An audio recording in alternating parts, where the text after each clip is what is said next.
News wireless के YouTube channel में बहुत बहुत स्वागत है दोस्तों। जैसा कि आपको पता है कि अभी गणित सूत्रमाला इसके बिहेवियर प्रश्नों को हम देख रहे हैं, जो कि इसमें 100 प्लस क्वेश्चन है, जो कि परीक्षा के दृष्टिकोण से काफ़ी महत्वपूर्ण होने वाला है। दोस्तों यहाँ पर मैंने एक वीडियो आप लोगों के बीच में रखा था, यदि नहीं देखे हैं तो आप पीछे जाइए और इस वीडियो को भी देख सकते हैं इस वीडियो देखने के बाद। तो दोस्तों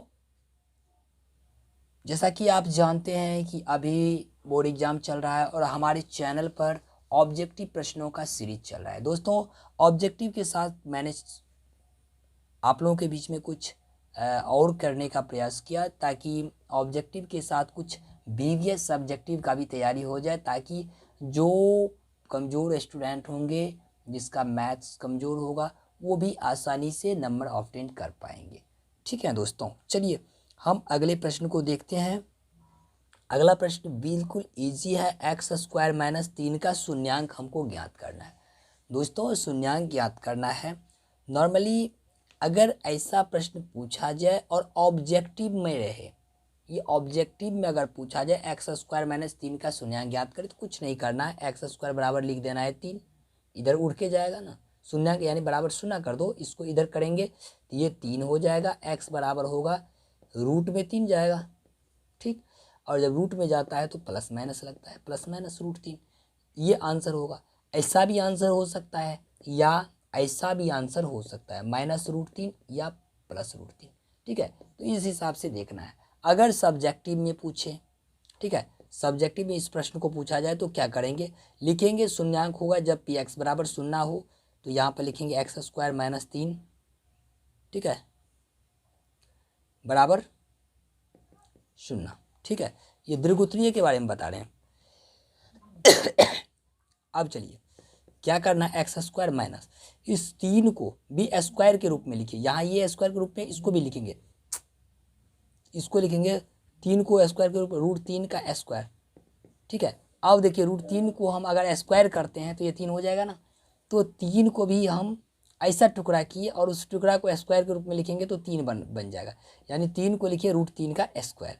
अब देखिए ये हमारा बन गया ए स्क्वायर माइनस बी स्क्वायर का फॉर्मूला। ठीक है, तो लिखिए एक बार इसको माइनस में लिखिए, ए स्क्वायर माइनस बी स्क्वायर बराबर होता है ए स्क्वायर माइनस बी स्क्वायर बराबर होता है ए प्लस बी इंटू ए माइनस बी। ठीक है, तो इस रूप में इसको हम सवाल को ले आए, तो x प्लस रूट 3 और x minus root 3 is equal शून्य, बीच में लकीर खींचिए, x प्लस रूट 3 बराबर शून्य होगा तो x बराबर माइनस रूट 3 हो गया।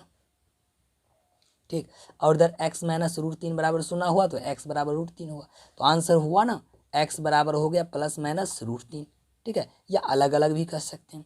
ठीक है, जब ऐसा बोला जाए कि मतलब इसको आप सब्जेक्टिव में बनाना है तब तो ऐसे बनाइए, ऑब्जेक्टिव में पूछा जाए तो नॉर्मल ऐसे सिंपल आपको बना देना है, क्योंकि वहाँ पर टाइम किल हो जाएगा, टाइम को बर्बाद नहीं करना है, सिंपली आप इस सवाल को बना दीजिए ऐसे करके।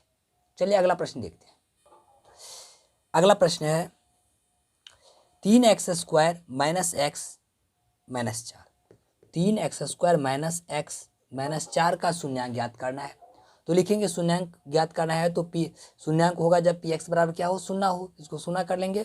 अब चलिए पहला और तीसरा गुना करेंगे, 4 तिया 12 हुआ, 12 को एक ऐसा टुकड़ा, 12 एक्स स्क्वायर हुआ, और वो भी देखिए इसमें माइनस है, इसमें प्लस है, प्लस में माइनस हुआ। ठीक है, माइनस 12 से 2 छक्के 12। ठीक है, और इसको फिर करेंगे द्वितीय, यानी 4, 4 और 3 का टुकड़ा हुआ, तब ना 4 में से 3 गया तो 1 बचा, माइनस 1 हमको लाना है। माइनस 1 कब आएगा, जब इसमें बड़ा वाला माइनस होगा, छोटा वाला प्लस होगा, यानी ये हमारा कंडीशन हुआ। एक एक्स नहीं लिखते हैं, एक्स लिखते हैं, 4 माइनस 4x प्लस 3x के रूप में जाएगा, तब ये सवाल जाकर बनेगा। चलिए 3x स्क्वायर लिखते हैं, इसमें से कोई ले लीजिए, 3x लेते हैं, माइनस 4x माइनस 4 बराबर शून्य। ठीक है, कॉमन अब लीजिए, कॉमन तो आसान है, 3x कॉमन हो गया, इसमें नहीं कुछ बचा, 1x बचा, इसमें कुछ नहीं बचा, 1 3 1 3, इसमें 4 कॉमन गया, 4 और माइनस माइनस प्लस 1। देखिए दोनों कोष्ट तो बराबर हो गया, x प्लस 1 x प्लस 1, दोनों में से कोई एक ले लीजिए। ठीक है, और इसको बनाइए, इस दोनों को बनाइए, एक कोष्ट बराबर शून्य, बीच में लकीर दीजिए, x प्लस 1 बराबर शून्य, x बराबर हो गया माइनस 1, एक आंसर, 3x माइनस 4 बराबर हो गया शून्य, तो 3x बराबर हुआ 4, इसीलिए x बराबर हुआ 4/3 दूसरा आंसर। इस प्रकार हमारा ये प्रश्न बन जाता है। चलिए दोस्तों, अगला प्रश्न है 2x माइनस वाई बराबर 9 और 5x प्लस 2y बराबर 27। ये दो समीकरण है, इसमें हमें x का वैल्यू निकालना है। दोस्तों यहाँ पर 3-4 विधि है, प्रतिस्थापन विधि हुआ, विलोपन विधि हुआ, वज्र गुणन विधि। ठीक है दोस्तों, आप किसी भी विधि का प्रयोग कर सकते हैं। नॉर्मली विलोपन विधि का प्रयोग हम करके इसको बना रहे हैं, आसानी से बन जाएगा। देखिए विलोपन विधि का मतलब होता है विलोपन, मतलब एक को लोप करना है। चाहे तो आप y को भी कर सकते हैं, चाहे x को भी कर सकते हैं। तो आप दिमाग इसमें लगाइए कि किसको विलोप करने में आसानी होगा। सबसे पहले देखिए, अगर हम समीकरण 1 को 2 से गुना कर देते हैं तो ये 2y हो जाएगा, और यहाँ पर 2y है, एक में माइनस लगा है, एक में प्लस है, यानी 2y प्लस में है, धन में है, और 2y ऋण में अगर होगा तो क्या दोनों कैंसिल हो जाएगा। तो यहाँ पर देखिए समीकरण यदि हम 1 को 2 से गुना कर देते हैं, ठीक है, तो अपने आप क्या हो जाता है, यहाँ पर 2y कैंसिल हो जाएगा। तो यहाँ पर लिखना ही पड़ेगा समीकरण 1 को 2 से गुना कर, चिन्ह तो कोई बदलना नहीं है, तो गुना कर जोड़ने पर, ठीक है, गुना करके सिर्फ जोड़ देंगे। चलिए गुना कीजिए, 2 दूनी 4x माइनस 2y बराबर 9 दूनी 18, 5x प्लस 2y बराबर 27। अब देखिए अपने आप कैंसिल हो गया, 5 4 9x बराबर यहाँ 27, और 27 और 18 कितना हुआ, 8 7 15, 15 2 1 3 1 से 45, इसीलिए x बराबर हो गया 45/9, 9 5 45।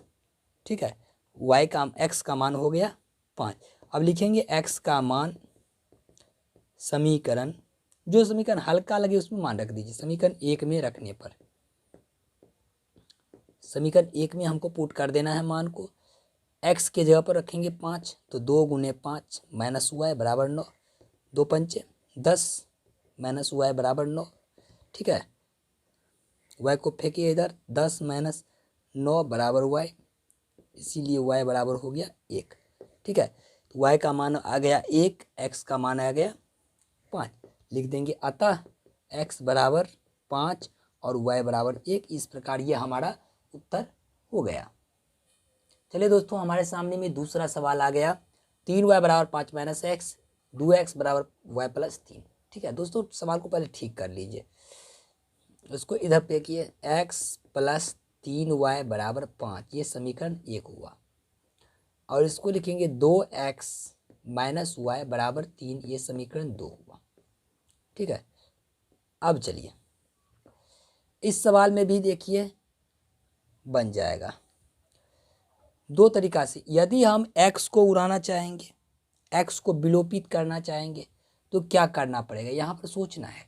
x को करेंगे तो यहाँ 2 से गुना करेंगे, तो ये हो जाएगा 2x, ये भी 2x, दोनों जोड़ में है, अपने आप नहीं उड़ेगा, करना क्या पड़ेगा, घटाना पड़ेगा, यानी समीकरण 1 को 2 से गुना कर घटाने पर।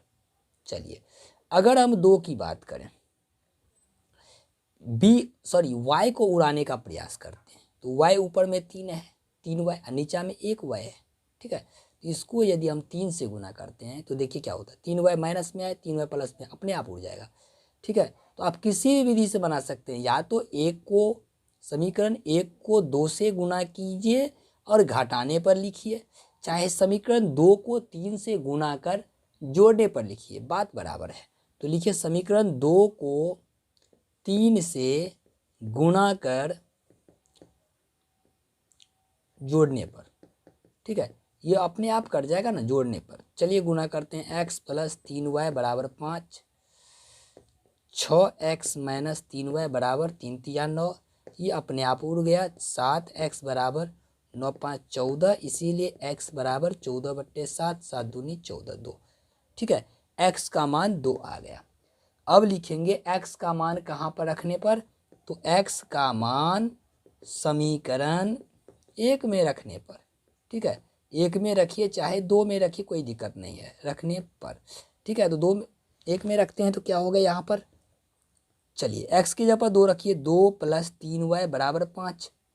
ठीक है, तो या 3y बराबर हो गया 5 माइनस 2, यानी 3y बराबर हो गया 3, इसीलिए y बराबर हो गया 3/3, कट के हो गया 1।